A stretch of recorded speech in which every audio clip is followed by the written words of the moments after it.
Sim, os bairros. Aí, interessa. Você, É, desculpa, mas eu acho, Baltazar, eu acho que você não entendeu minha pergunta. Eu quis dizer as pessoas que se tornam essa morte com a ah, caveira com capa, o que acontece desculpa, com ela? desculpa, senhorita Alexia, realmente. O que acontece com elas é que é, duas coisas, duas coisas terríveis podem acontecer e mais outras que talvez eu não sei.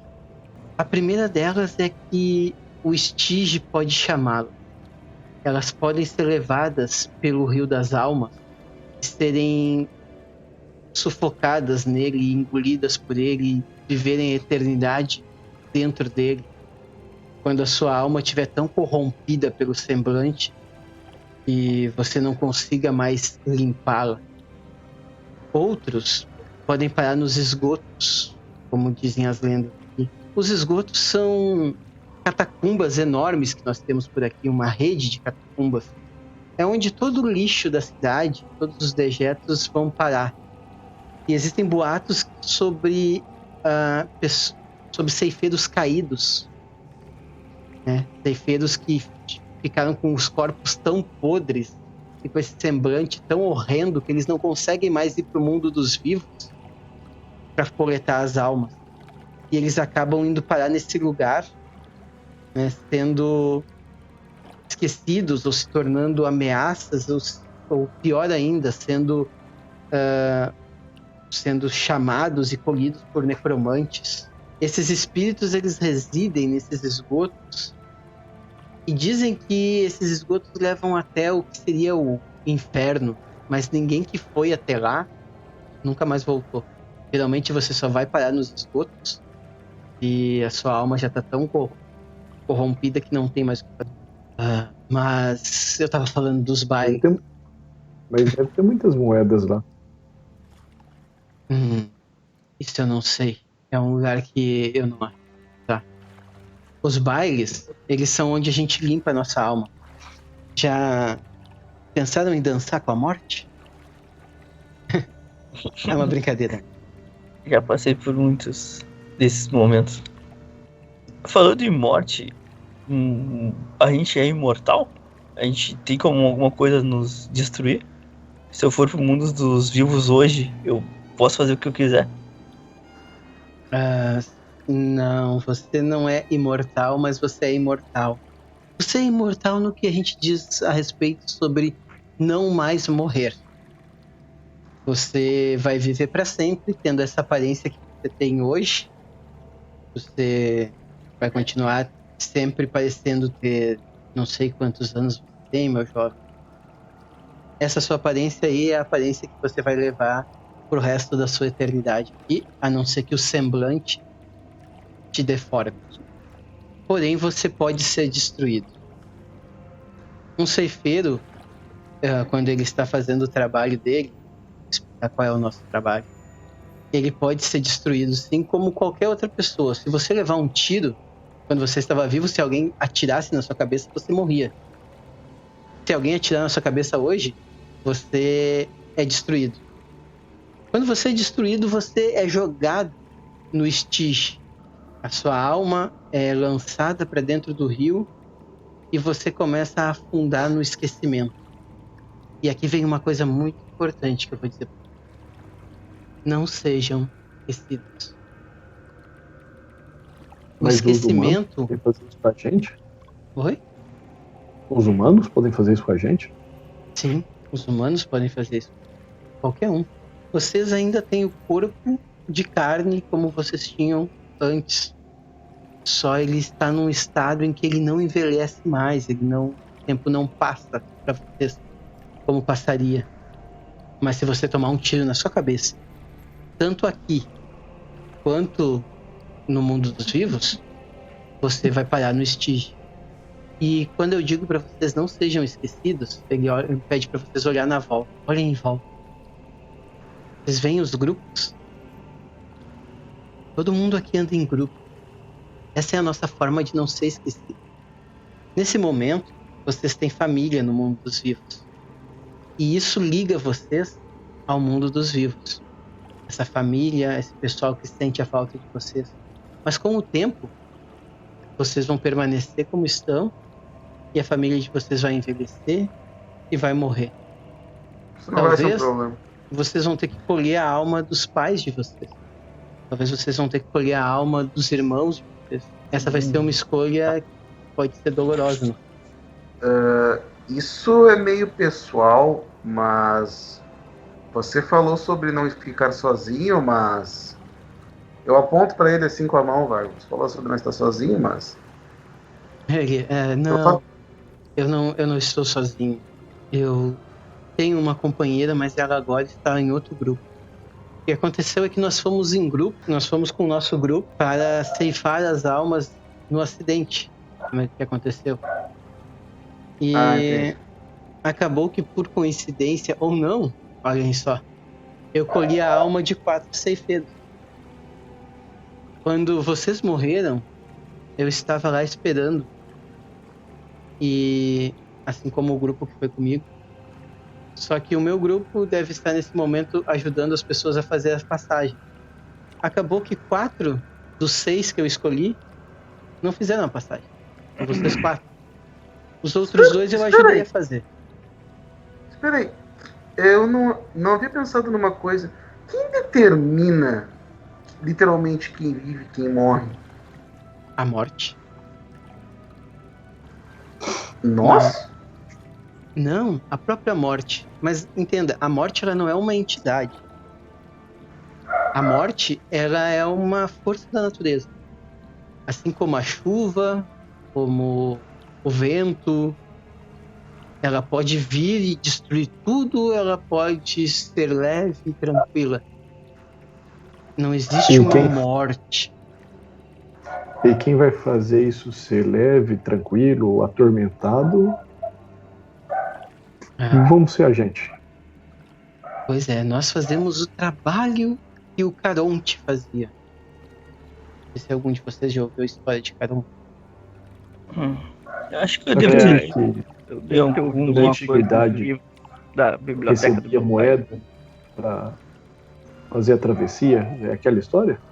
Esse mesmo. Pois é, nós ficamos no lugar dele. Ninguém sabe ao certo. Mas ele desapareceu há algum tempo. Dizem que ele foi o primeiro Caronte. E desde o desaparecimento dele, essas são as lendas, novos ceifadores começaram a aparecer. Tem que fazer esse serviço dele.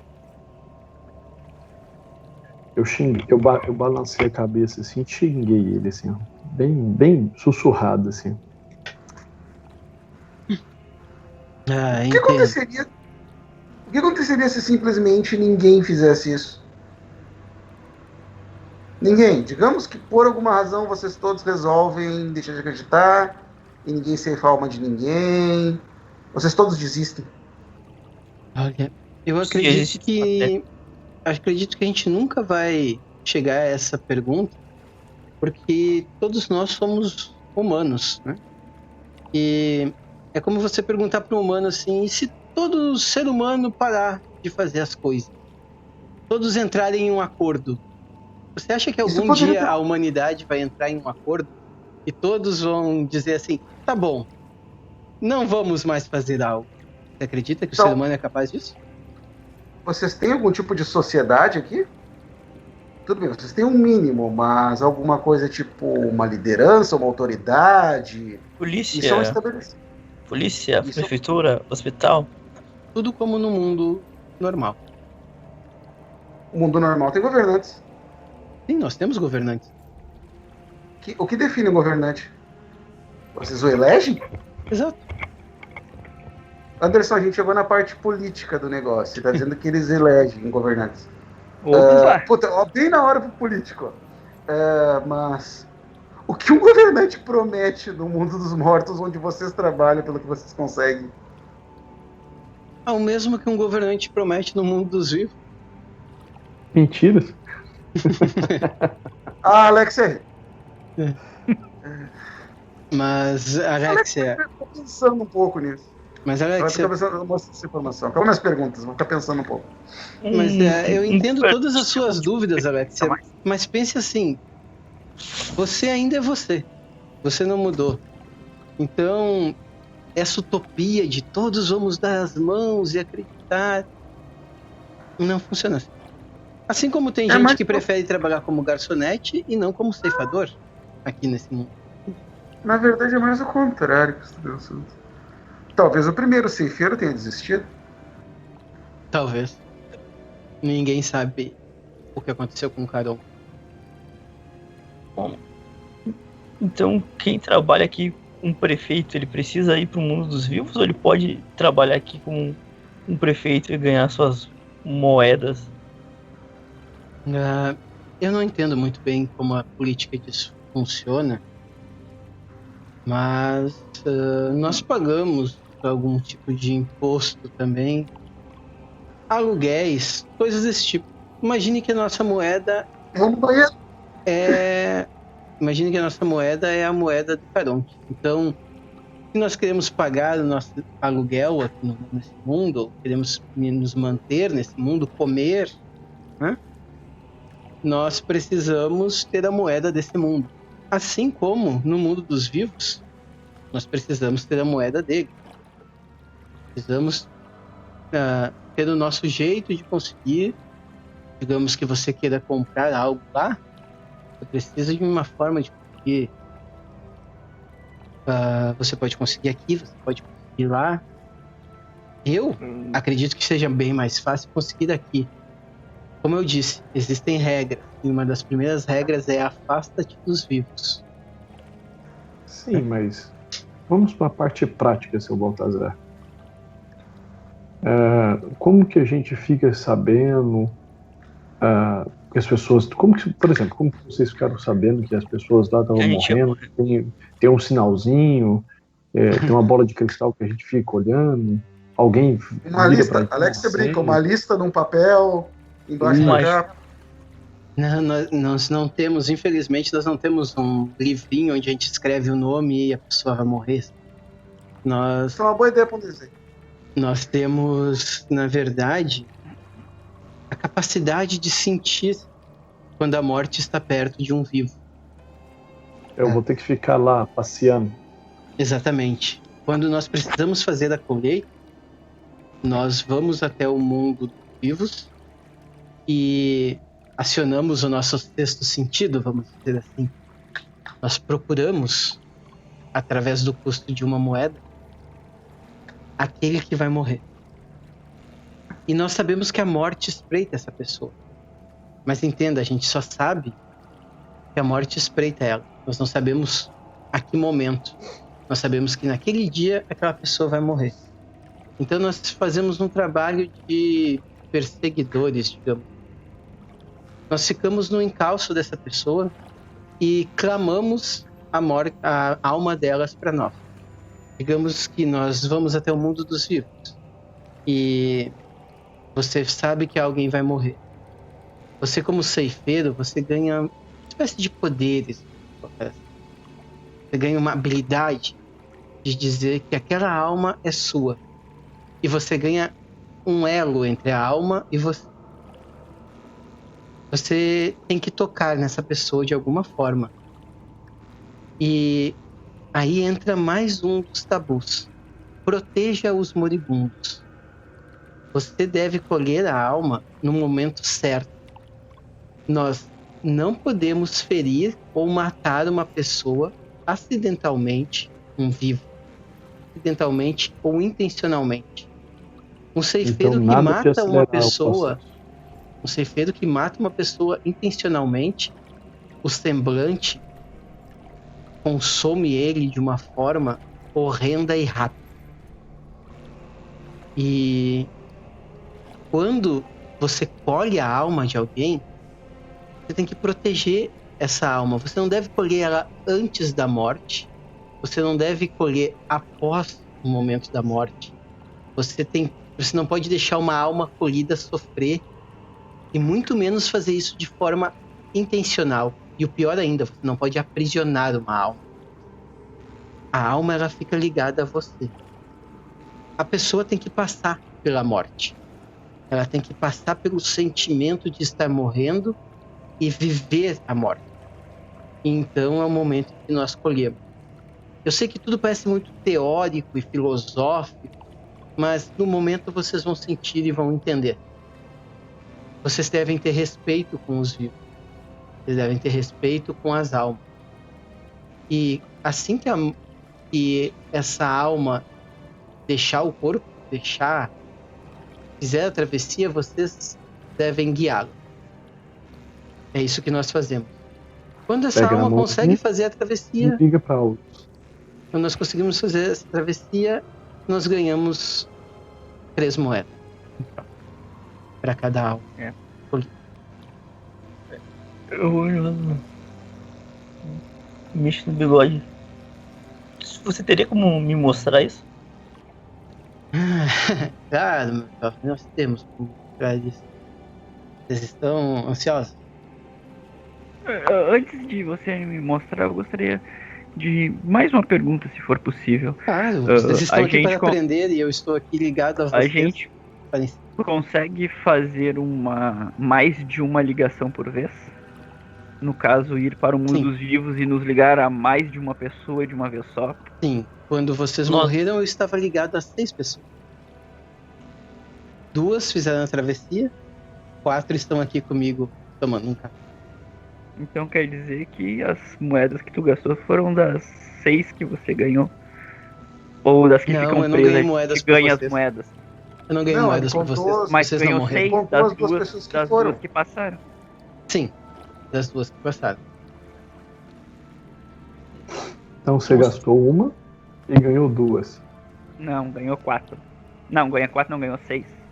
É 6. Exato. Você ficou no empate, né, meu filho? Como eu disse pra vocês, fazer a colheita é o nosso trabalho e a forma que nós vivemos por aqui. E todo mundo, mesmo como se perguntar a garçonete aqui, ela de vez em quando, com certeza, vai ao mundo dos vivos e vai fazer uma colheita. É inevitável. É como se isso lhe chamasse. Tá? Mas, assim como você pode chegar em um acidente e colher a alma de 10 pessoas, né? E ter as 30 moedas.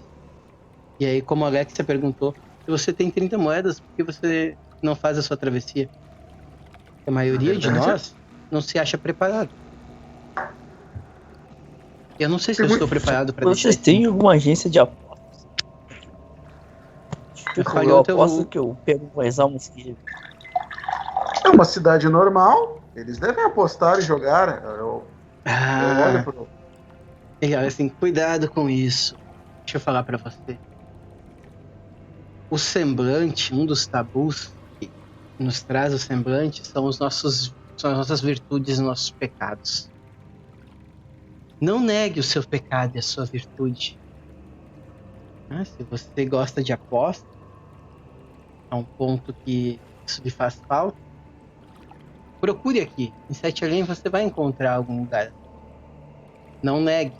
Mas também fique pensando que não será isso que te prende aqui? Não será por isso que você acabou parando nesse mundo? Talvez fazer com que a sua virtude exceda esse seu pecado, ou talvez mudar esses seus hábitos, seja uma forma de você fazer a travessia não pagando por moeda, mas porque você realmente merece. Que você realmente encontrou aquilo que a gente estava falando, sabe? O dever cumprido. Alexia ri, quase interrompendo ele no final, e diz: e você ainda vai precisar das 30 moedas para atravessar. Não, nesse caso... Agora ela se surpreendeu. Nesse caso, não. Não? Nós podemos pagar para atravessar. Mas nós também podemos atravessar de uma forma que simplesmente acontece. Como se a nossa penitência... Como eu falei, nós somos todos penitentes. Nós podemos pagar e a nossa penitência acaba, ou nós podemos cumprir a penitência. já houveram... Você sabe de... Isso não é só uma história. Você sabe de casos que isso aconteceu de fato. Cara, ele fica pensativo nessa hora e um poder teu nesse momento se aciona. Pela primeira vez. Tu sente um formigar enquanto ele tá tomando o café. Tu sente um formigar e tu olha no fundo dos olhos dele e é como se um universo se expandisse. E como se tu tivesse um vórtice e tu vê uma praia. E tá ele e mais alguns outros ceifeiros. Eles parecem comemorar numa praia. E ele conversa com uma mulher e ela sorri pra ele. E ela diz pra ele assim: eu acho que eu já ensinei tudo que vocês precisavam saber. E ela fala: estranho, hoje à noite eu me sinto tão mais leve. E eles estão bebendo assim em volta de uma fogueira. E ela começa a caminhar em direção à praia. E ele fica olhando pra ela caminhar e de repente ela se esvainece assim. Ela tá andando na água, sabe? E as ondas estão batendo nela. De repente as ondas passam por dentro dela assim. E ela se esvainece. Some. E aí ele olha pra ti no fundo dos teus olhos e fala: acho que você já tem a resposta. E toma.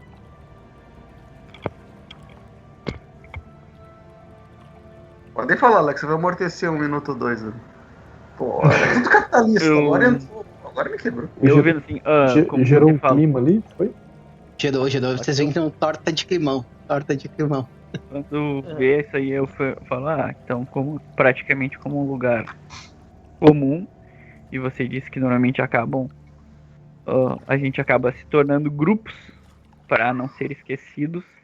Existe disputa de almas entre onde mais de um ceifeiro ou mais de um grupo de ceifeiro tá tentando coletar a mesma alma ou não.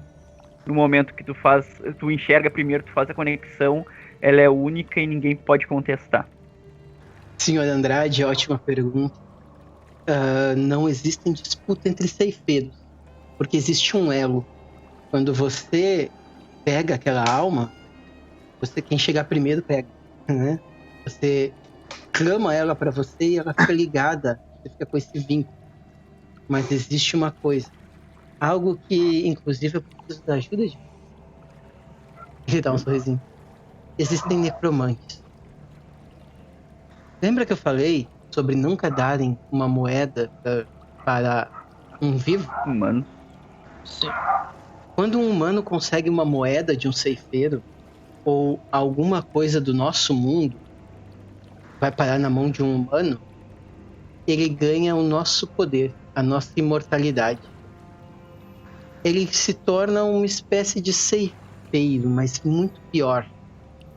A alma dele é corrompida e ele se torna um necromante. Alguém que pode usar as almas dos outros e vive para sempre. Nós lutamos contra os necromantes porque eles enganam a morte.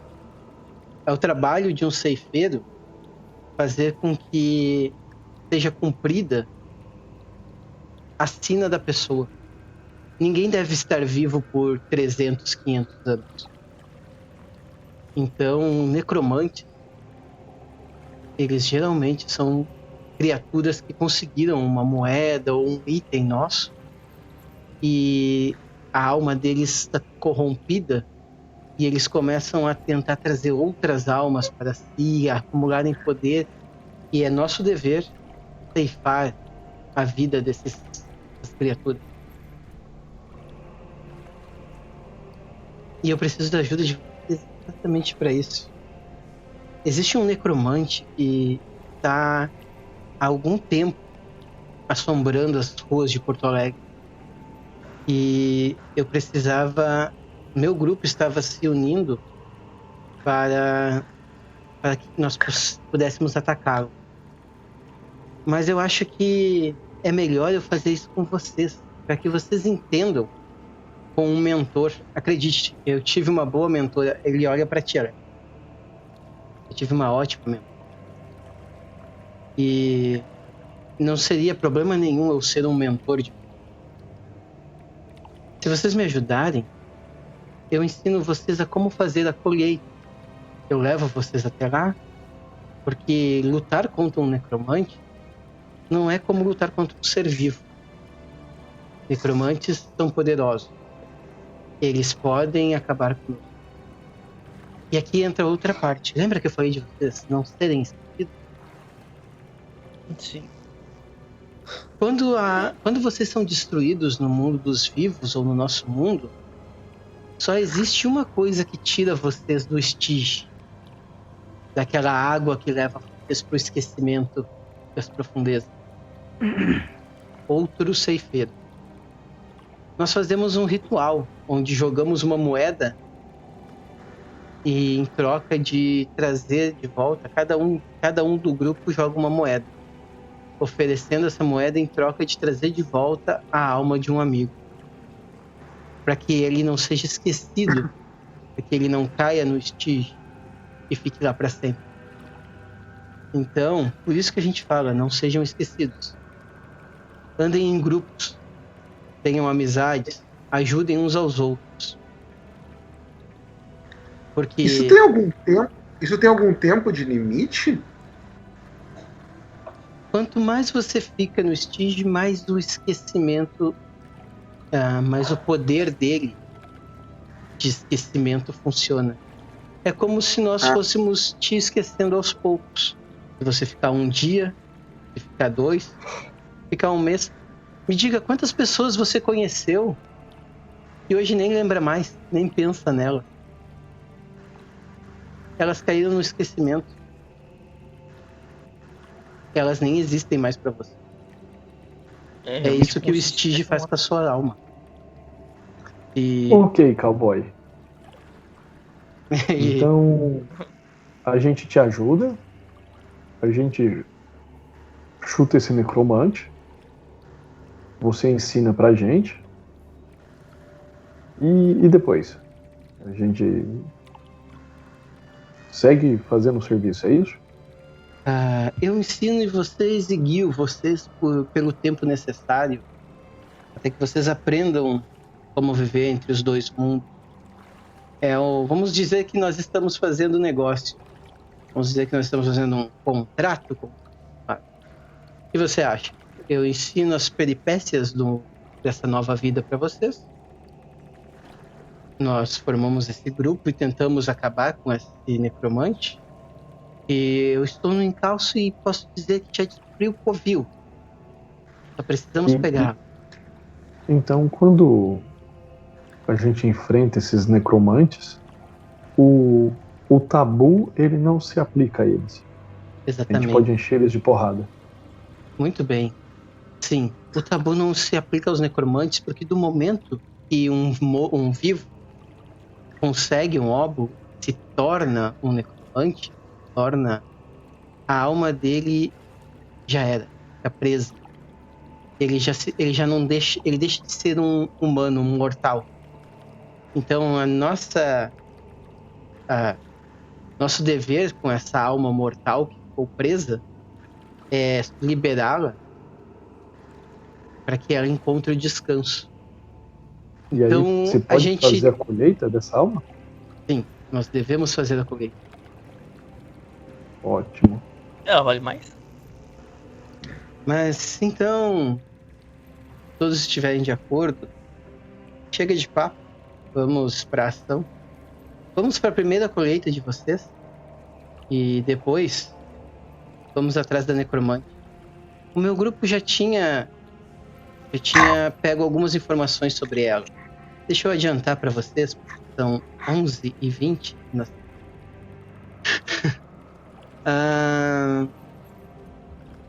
Essa necromante, ela está viva há muito tempo. Em Porto Alegre começaram a sumir corpos de pessoas. 6 almas foram levadas. 6 almas estão presas. E nós perdemos essas 6 almas. E nós começamos a fazer investigações e chegamos até um galpão no cais do porto. Um galpão que está abandonado e trancado. nós começamos a seguir e descobrimos que existe uma mulher de tempos em tempos parece adentrar nesse lugar, talvez até fazer morada lá. Nós acreditamos que essa mulher seja a necromante e que ela está fazendo alguma coisa com essas almas presas lá. Essa investigação, nós chegamos a ela há pouco tempo. Então, acredito que ela ainda está nesse lugar. Só que para enfrentá-la, eu vou precisar que vocês entendam das suas dádivas. O que vocês ganham ao se tornar necromante. Só uma coisa que eu não sei se mais alguém tá com problema, que eu estou na aba do Facebook pra vocês, tá normal pra todo mundo, porque o meu entrou como se a live tivesse caído e fica só naquela rodinha de não estar conectando, só pra saber se estamos no YouTube ou é só o meu que caiu. Estamos ao vivo. Aqui mostra que tá ao vivo, você deve ter sido só o teu aí. Toca o baile. Beleza. Quando vocês se tornaram ceifeiros, todos nós desenvolvemos habilidades que nós chamamos de dádiva.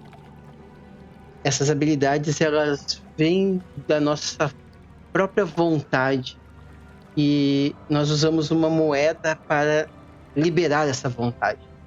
Ninguém sabe ao certo qual é a sua dádiva. Ela simplesmente surge no momento que você precisa.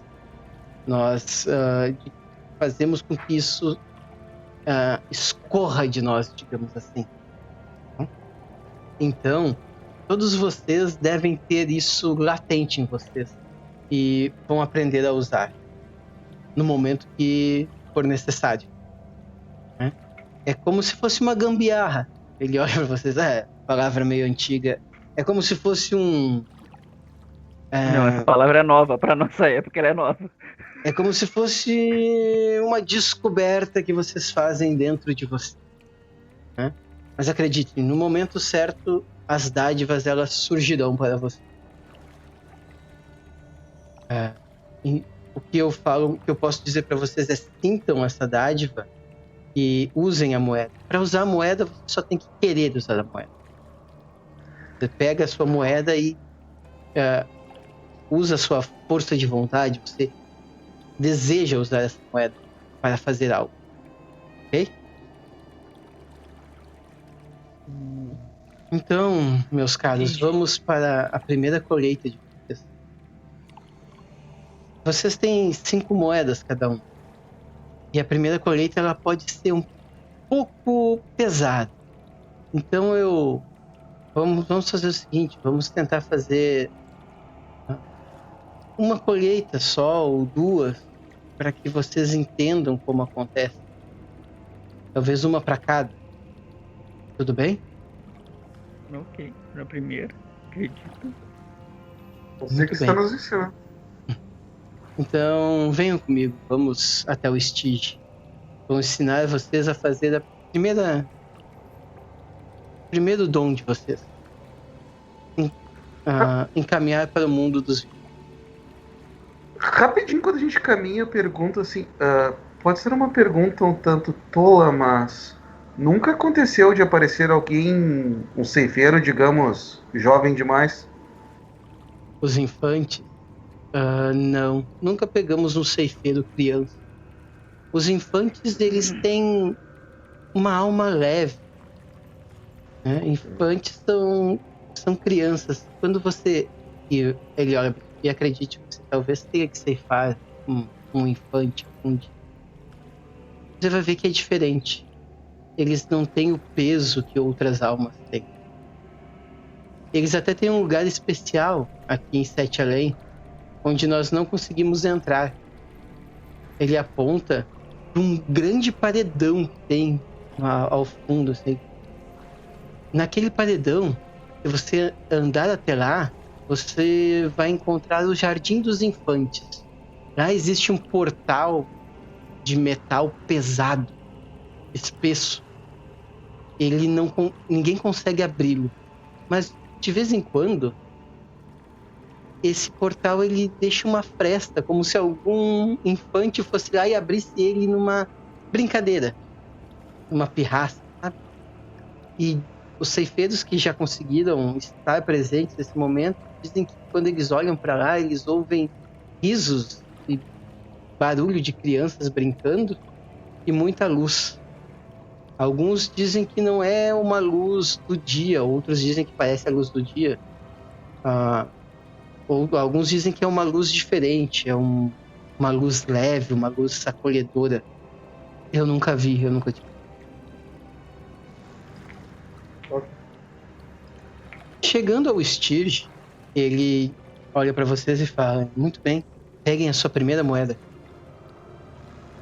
Eu pego. Bota o dedinho.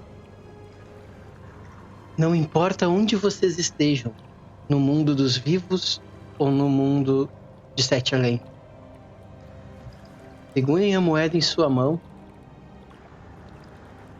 Andem sempre à esquerda, à margem esquerda do rio. Andem, virem à esquerda e mantenham-se reto. Sempre reto. Aí ele faz para vocês verem. Ele vai até o rio, né? Ele anda para frente até o rio, vira para a esquerda, começa a margear as águas e esperando que vocês venham atrás dele. Vamos retinho. Bora? Sobre a esquerda. Vocês Eu começam... olho pro chão de areia e vou pisando no mesmo lugar que ele. Tu tá olhando pro chão de areia, pisando no mesmo lugar que ele. E de repente tu sente um vento mais fresco. Quando tu olha pra frente, tu tá às margens do Guaíba, em Porto Alegre. Tu vê o pessoal na tua volta. Todos vocês estão agora às margens do Guaíba, em Porto Alegre.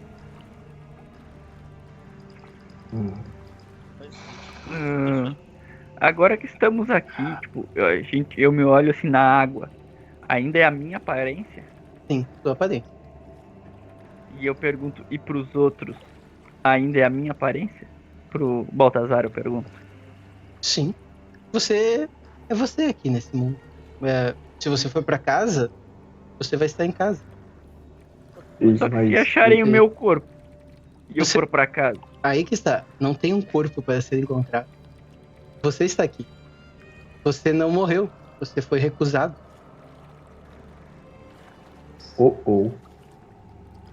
Então, como passa o tempo?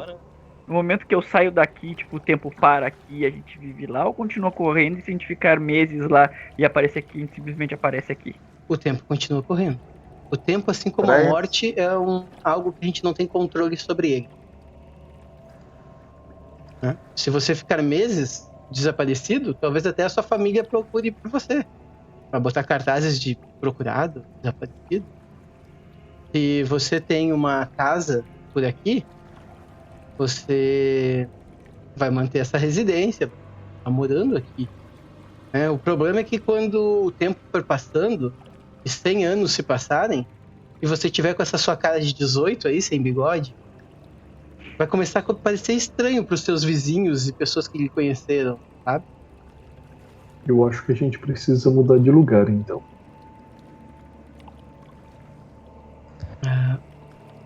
Aí é que está. Lugares, a gente pode ir à vontade. É só o nosso desejo. Nós viemos pra cá porque assim eu desejei. Se uma pessoa morreu em São Paulo ou em Nova York, ela vai pro mesmo lugar? Tá baixo, Rani. Sim. Se ela morrer aqui ou em Nova York e se tornar um ceifeiro, ela vai parar em Sete Além. Mas quando volta, ela volta pro lugar que ela desejou ou Lugar tu que tá você preso desejar. ao lugar... eu pensei que estivesse preso ao lugar que você morreu, por exemplo. Morresse em Londres. Nós podemos ceifar almas em São Paulo, ou nós podemos ceifar almas na Argentina. Almas vão ser ceifadas todos os dias em todos os lugares. Geralmente ficamos nos lugares que conhecemos e conhecemos ele. Eu faço um movimento com, tipo, pandeiro, né? Vamos pro Rio. A capital, Rio de Janeiro, a capital do Brasil, ela é um lugar excepcional. Sim. Bom, você parecia estar com pressa. Sim, vamos lá então. Muito bem. Só um minutinho, Primeira coisa Wagner. que... Desculpa. O Ranieri, seu som tá baixo, cara. Tá bem baixo. Tinha mutado, cara. Não, ele continua baixo. Não sei se o microfone tá bem longe. baixo. Tá bem baixo, tá me ouvindo agora? Aí, tem que ficar mais próximo pra gente ouvir. Tá mais próximo, tá bom. Botei. Rapaz, olha só. O Alan tá aí no chat. Não sei como é o... O Alan é o rapaz que escreveu dono. tudo isso que nós estamos jogando. Dono. O Alan Rosoni. Desculpa. Mil perdões. Desculpa aí, Alan. não. A gente tá tentando. Estamos esforçando, mas... Alan, eu espero estar fazendo um bom trabalho, tá? Então, vamos lá. Senhores, vamos à sua primeira colheita. Eu peço que vocês, então, concentrem e busquem nas almas que estão passando, nos vivos. Vocês sintam a morte.